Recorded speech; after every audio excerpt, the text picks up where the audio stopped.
L'aéroport Toulouse-Blagnac vous présente l'interview Objectif News de 18h.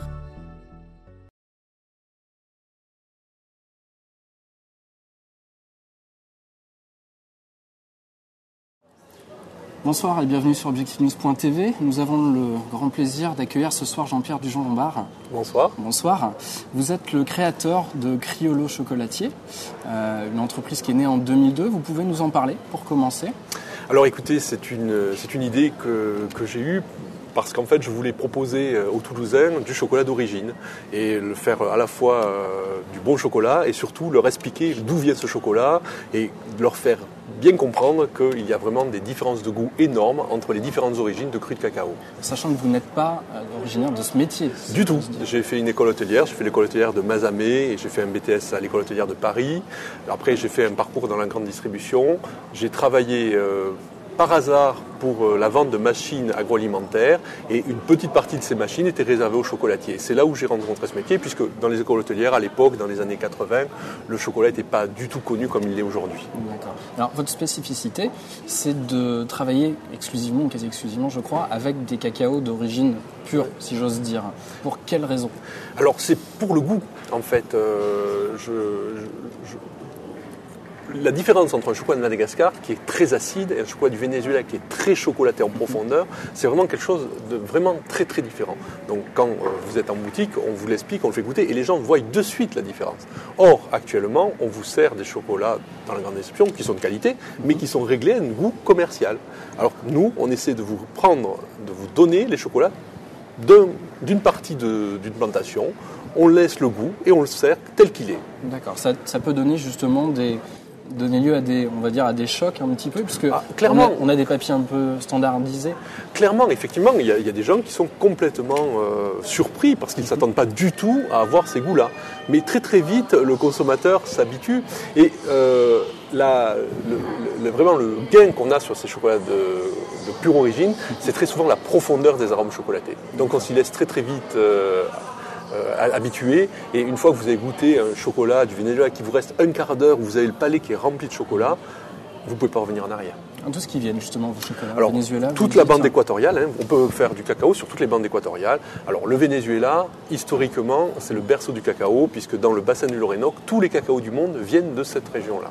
Donc le Venezuela, pour vous le situer par rapport au vin, puisque finalement le vin nous aide beaucoup dans cette progression du chocolat, pour vous le situer par rapport au vin, le Venezuela c'est la Bourgogne du chocolat. Un seul pays et beaucoup de terroirs. Et puis après, vous avez l'Équateur, vous avez tout l'arc des Antilles, vous avez la Tanzanie, vous avez Madagascar, vous avez le Vietnam qui vient de se lancer dans la production. On reçoit des couvertures vraiment excellentes avec des notes légèrement litchi qui sont vraiment très très intéressantes. D'accord. Alors vous venez de sortir une gamme très particulière avec la chef de l'Empereur de Hué. Comment s'est fait cette rencontre ? Et quel a été un peu le déclic ? Alors le déclic, c'est tout simplement une de mes clientes qui m'a amené dîner chez Sarah Truonki, qui est donc le chef de l'Empereur du Hué. Et là, j'ai vraiment eu une émotion. C'est très rare que j'ai une émotion, mais là, j'ai vraiment eu une émotion. La richesse, dans chaque bouchée, vous aviez les plantes, les fleurs, les épices. Et je me suis de suite dit, mon Dieu, ça pourrait être très très sympa dans un chocolat. Je l'ai de suite senti. Donc j'ai pris mon courage à deux mains. Un jour, je suis allé en cuisine, je me suis dit bonjour, je suis Jean-Pierre Dujon-Lombard, Criollo Chocolatier. Est-ce que vous voudriez bien faire une carte avec moi ? Et elle m'a de suite dit oui. Et ça m'a vraiment fait plaisir parce que ça a vraiment été très très agréable de travailler avec Sarah. Et vraiment son univers, elle m'a fait découvrir ses approvisionnements. On a fait le marché ensemble, on a aidé à découvrir des plantes que je n'imaginais même pas. Le basilic thaï, la citronnelle asiatique, qui n'est pas du tout la même que la nôtre. Et très très vite, c'est constitué 10 bonbons. On voulait en sortir 5. On a fait 10 essais. Les 10 essais étaient vraiment bien réussis. Donc on a décidé de sortir nos 10 bonbons. D'accord.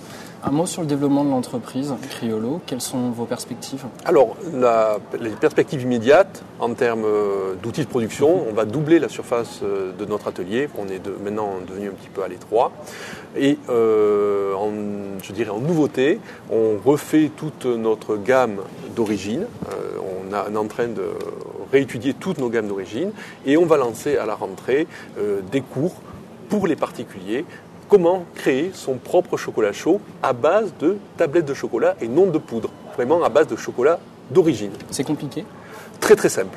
On estime vraiment pouvoir libérer la ménagère, vraiment lui mettre comme ça, très très facile, une casserole, du lait, de la crème, une tablette de chocolat, des épices.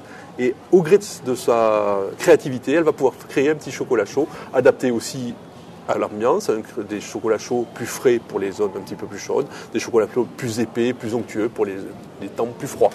En octobre dernier, vous avez reçu l'award du Club des croqueurs de chocolat, donc qui vous place parmi les 11 meilleurs chocolatiers du monde. Voilà. Quel effet ça fait de recevoir cette récompense? Eh bien écoutez, ça fait chaud au cœur. Ça fait chaud au cœur, surtout qu'en plus je me suis installé avec des convictions qui étaient vraiment différentes. C'est une reconnaissance des consommateurs et aussi de la profession, parce qu'il y a une imbrication bien sûr entre le club et la profession. Vraiment, j'en suis très très heureux et très flatté. Jean-Pierre Dujon-Lombard, merci. Bonsoir et merci à vous. Et merci de nous avoir suivis sur objectivenews.tv.